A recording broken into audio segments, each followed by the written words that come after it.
Being the special disbursing officer, you are the only official allowed to disburse the funds. Tama po ba? Based sa GC po, Your Honor, ako po ang person mag-disburse, Your Honor. Correct. Now, can you delegate these powers to others? Gidisburse ko po ang confidential fund, Your Honor, sa aming security officer, Your Honor. Hindi, yung pagiging disbursement officer mo, are you allowed to delegate to others? Basta, Your Honor, ang aking pag-disburse, gidisburse ko po sa security officer, Your Honor. Yan po ang trabaho ko, Your Honor. Oh, so Gidisburse, therefore the answer is no. You cannot delegate your powers to others, no? Iba yun, nire-release mo eh, sabi mo eh, di ba? All right, now, my question is this. Hindi ka pwedeng mag-delegate sa mga regional officers. Wala kayong regional officers, ano, sa OBP?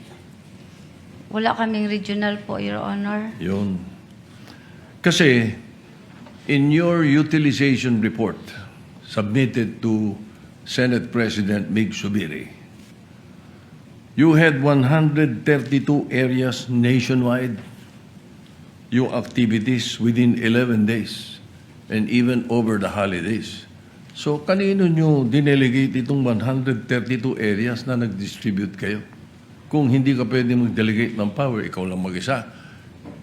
Your Honor, maitinalaga po ang Vice Presidente na Security Officer, Your Honor, na siya po ang mag-i-implement, siya po ang mag-conduct ng confidential, siya po ang mag-implement sa mga confidential operations, Your Honor, on the ground. Kasi siya po ang eksperto, Your Honor. So, kaya niya yon, expertise niya, 132 areas in 11 days. Siya lang mag-isa, si Colonel La Chica.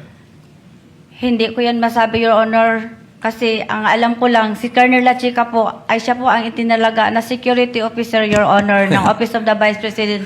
Ay siya po ang aming commanding chief, Your Honor, for the BPSPG, Your Honor. Ayoko na marinig yung template, Mr. President. Thank you.